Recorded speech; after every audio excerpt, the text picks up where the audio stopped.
நீதிமொழிகள் 11ஆம் அதிகாரம் 1 முதல் 10 வரை உள்ள வசனங்களை நாம் இப்போது வாசிக்கலாம்.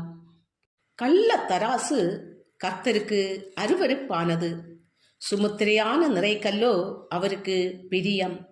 அகந்தை வந்தால் லட்சையும் வரும்.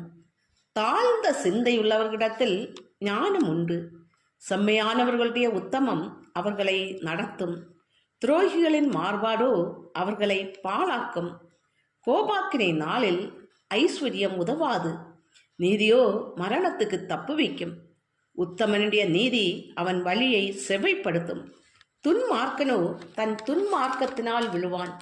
செம்மையானவர்களுடைய நீதி அவர்களை தப்புவிக்கும். துரோகிகளோ தங்கள் தீவினையிலே பிடிபடுவார்கள்.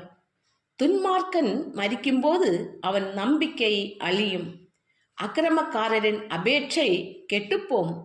நீதிமான் இக்கட்டு நின்று விடுவிக்கப்படுவான். அவன் இருந்த இடத்திலே துன்மார்க்கன் வருவான். மாயக்காரன் தனக்கு அடுத்தவனை வாயினால் கெடுக்கிறான். நீதிமானோ அறிவினால் தப்புகிறான்.